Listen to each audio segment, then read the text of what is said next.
मेरा नमस्ते, जय मसीह की। आप लोग कैसे हैं? परमेश्वर का धन्यवाद हो।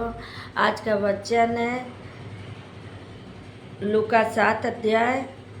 एक सूबेदार का विश्वास। एक सूबेदार का विश्वास।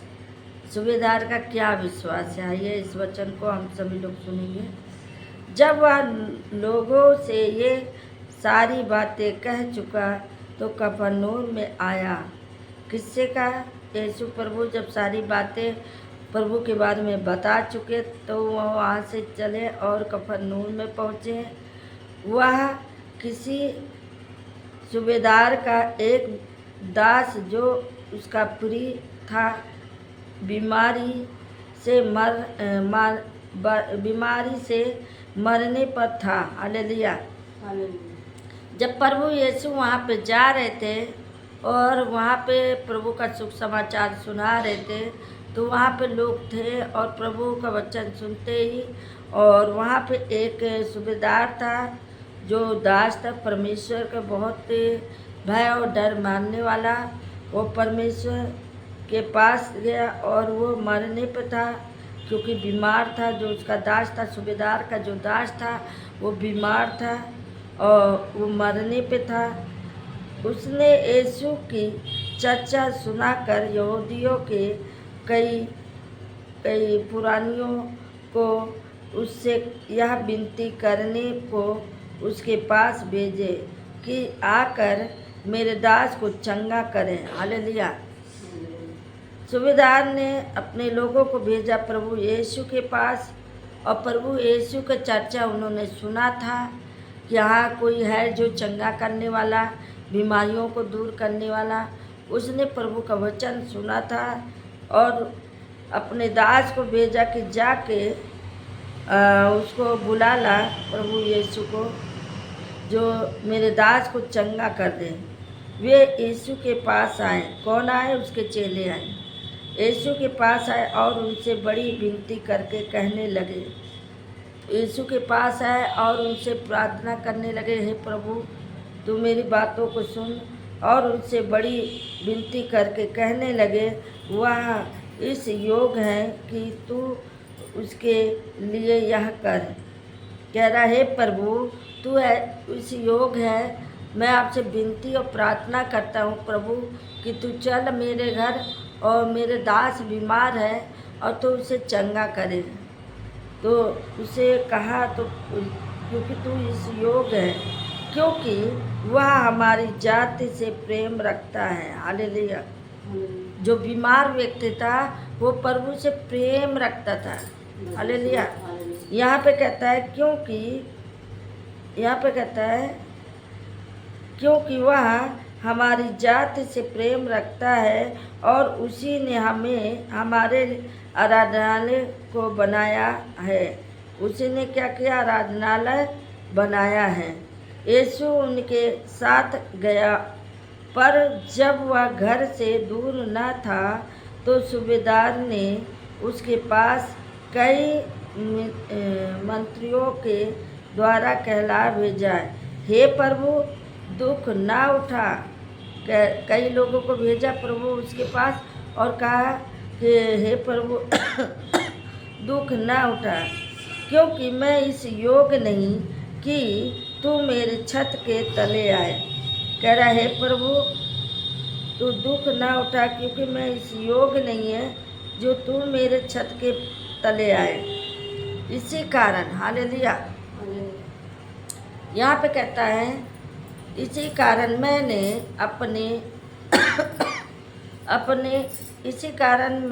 अपने आप को इस योग्य भी ना समझा कि तेरे पास आऊं। उसने कहा, मैं अपने आप को इस योग्य नहीं समझा कि प्रभु मैं तेरे पास आऊं, मैं तेरे पास आऊं। हालेलुया। यहाँ पे कहता है, इस कारण मैंने अपने आप को इस योग्य भी ना समझा कि तेरे पास आऊं, पर वचन ही कह दे तो मेरा सेवक चंगा हो जाए। अब यहीं से कह रहा, प्रभु मैं इस योग नहीं है, ना मेरे घर है ना कुछ, तुम मेरे छत के तले कैसे आएगा? तू यहीं से कह दे, मुझे विश्वास है मेरा सेवक चंगा हो जाएगा। उसको विश्वास है कि प्रभु प्रार्थना लेंगे और प्रभु वचन बोल देगा तो मेरा सेवक यहीं से कह देगा, वहाँ ठीक हो जाएगा। हालेलुया। मैं भी अपराधी मनुष्य हूँ। अब अपने आप को कह रहा मैं अपराधी मनुष्य हूँ और सिपाही मेरे हाथ में है। कह रहा मैं अपराधी मनुष्य हूँ, सिपाही मेरे हाथ में है, और जब एक को कहता हूँ जा तो वह जाता है और दूसरे से कहता हूँ आ तो वह आता है। कहता है हे प्रभु, मैं एक से कहता हूँ जा तो जाता है, एक से कहता हूँ आ तो आता है, मेरे अधीन है ना। और अपने किसी दास को कि यह कह तो वह उसे कहता है। हालेलुया। यह सुनकर यीशु को अचम्भा हुआ। अब वो सोचने लगा, यीशु को अचम्भा हुआ कि ये सुन की बातें कि ये क्या बातें कह रहा है। एक तरफ जब मैं कहता हूँ अपने दास को तो कहता है, हम कहते हैं आ जा तो आ जाता है, जब हम कहते हैं जा तो वो जाता है। तो यीशु सुन के अचम्भा हुआ और उसने मुंह फेर कर उस भीड़ से जो उसके पीछे आ रही थी कहा। अब वहाँ से वो प्रभु मुंह फेर के जा रहा था, जो उसके पीछे भीड़ आ रही थी। मैं तुमसे कहता हूँ, अब यीशु प्रभु कहता है, मैं तुमसे कहता हूँ मैंने इज़राइल में भी ऐसा विश्वास नहीं पाया। प्रभु कहता मैंने इस संसार में ऐसा विश्वास नहीं पाया। हालेलुया। और भेजे हुए लोगों ने घर लौटकर उस दास को चंगा पाया।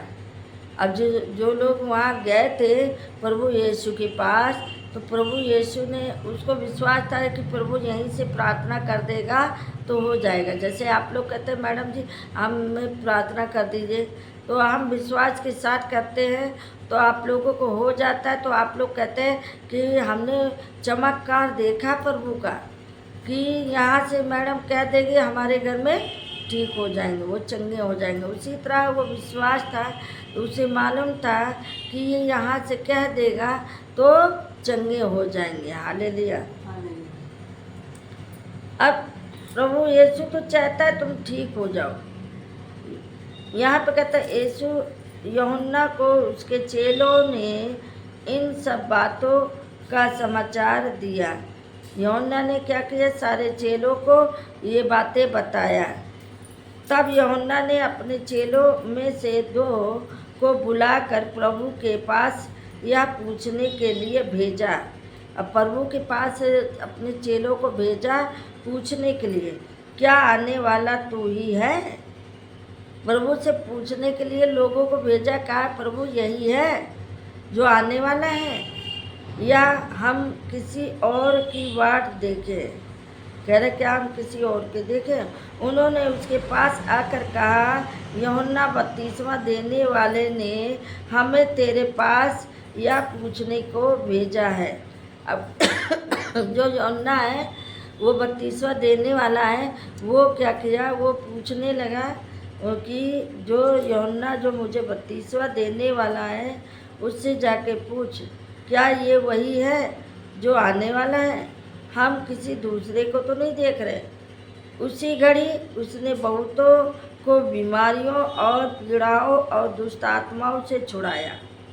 उसी घड़ी जो लोग बीमार थे वहाँ पे जब वचन चल रहा था तो वचन से वो सब चंगे हो गए। वचन जो बताया जा रहा है वो सुनकर वो चंगे हो गए और बहुतों से अंधों को आँख दी, यानी बीमारियां दूर हुई, पीड़ाएँ दूर हुई, दुष्ट आत्माएँ निकल गई, अंधे देखने लगे, लंगड़े चलने लगे, गूंगे बोलने लगे। ऐसे लोग वहाँ पे चमत्कार देख रहे थे। वहाँ पे ऐसे लोग वहाँ पे थे जो चमत्कार देख रहे थे। और उसने उनसे कहा, जो कुछ तुमने देखा और सुना है, कह रहा जो कुछ तुमने देखा है और सुना है जाकर यूहन्ना से कह दो। कह रहा जो कुछ तुमने देखा, चमत्कार होते हुए देखा है, जाके आप भी लोगों को बताइए। और आपकी बातों को सुने। हालेलुया। और उसने उनसे कहा, जो कुछ तुमने देखा और सुना है, जाकर यूहन्ना से कह दो कि अंधे देखते हैं, लंगड़े चलते फिरते हैं, कोढ़ी शुद्ध होते हैं। कोढ़ी क्या होते हैं? प्रभु की शरण में चंगे हो जाते हैं, वो भी शुद्ध हो जाते हैं। अंधे देखने लगते हैं, प्रभु के पास आते हैं। कितने बीमार लोग आए थे जो प्रभु में अंधे, लंगड़े, टुंडे और पथरी की बीमारी और कैंसर की बीमारी, कितने लोगों को बीमारियां प्रभु के पास आके चंगे हो गए। हालेलुया। और लंगड़े भी चलते फिरते न जाए, कोढ़ी शुद्ध हो गए, बहरे सुनने लगे, मुर्दे जिलाए जाते हैं। ऐसे ऐसे बड़े काम प्रभु करता है, जो प्रभु के राज में बड़े बड़े काम होता है। हालेलुया। यहाँ पे कहता है, धन्य है वह जो मेरे विषय में ठोकर ना खाए। क्या कह रहा? धन्य है वो जो मेरे विषय में ठोकर ना खाए। हालेलुया। यहीं पे हम वचन समाप्त करते हैं। पढ़े जाए।